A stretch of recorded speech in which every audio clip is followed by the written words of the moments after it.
A week later, Thornwood Chapel is packed. The entire village has come. Samuel sits in the front pew, numb with grief. Thomas and Margaret sit across from him, dressed in black, whispering to each other. Edward is buried in the family plot, next to his late wife. Samuel places a single white rose on the grave.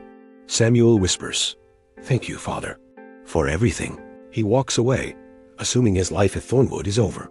2 days later, the solicitor, M.R. Pemberton, calls everyone to the study for the reading of the will.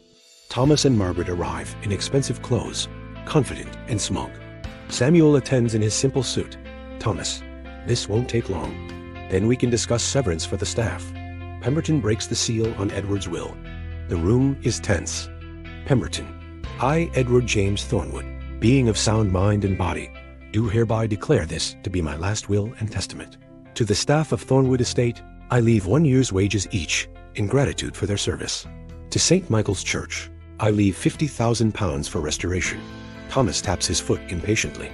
"To my nephew, Thomas Edward Thornwood, I leave £10,000 and my collection of hunting rifles, with hopes he uses them for sport rather than treachery." Thomas's smile fades. 10,000? That's insulting. "To my niece, Margaret Ann Thornwood, I leave £10,000 and my late wife's jewelry collection, excluding the engagement ring." Margaret gasps. "This is outrageous. We're his only blood relatives." Pemberton continues.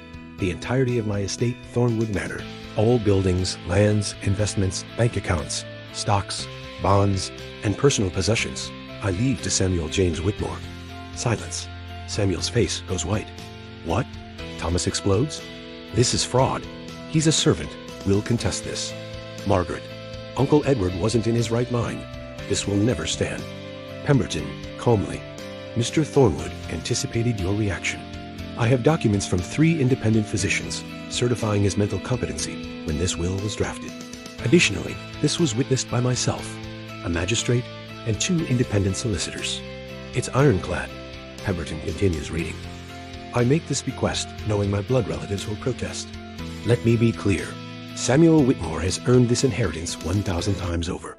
For 40 years, he has shown me unwavering loyalty, selfless service, and genuine love qualities my own family never displayed. Samuel stayed when others left. He sacrificed when others took. He gave his youth, his health, and his dreams to preserve mine.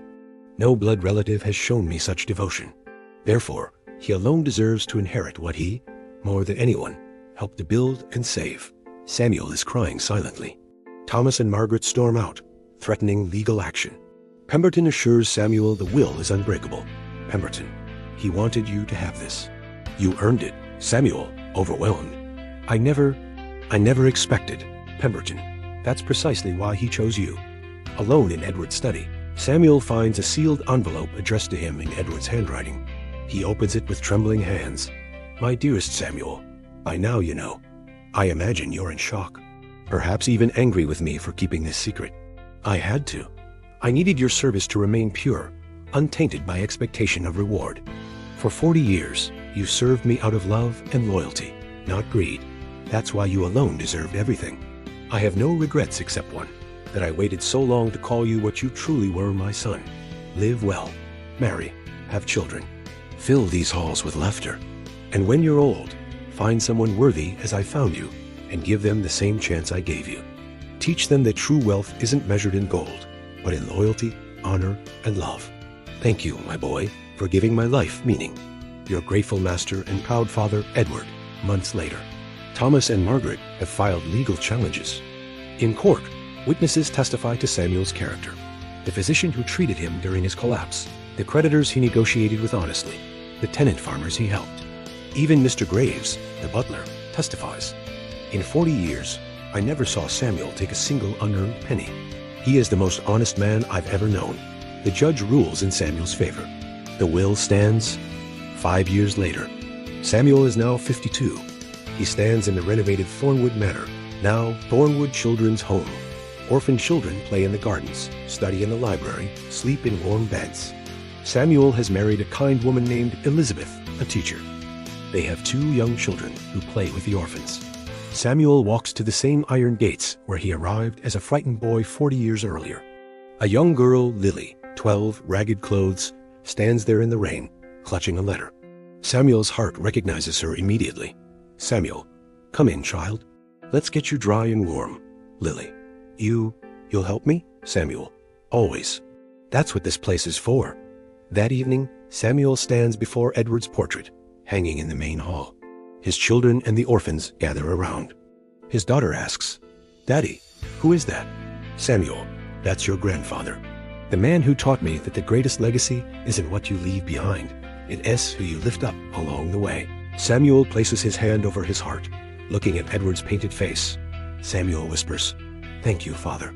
I understand now. I'll continue what you started. In his mind, he hears Edward's voice. Well done, my son. Well done. Samuel watches the children play in the gardens. Thornwood Estate, once a lonely manor, is now alive with laughter and hope. The cycle continues.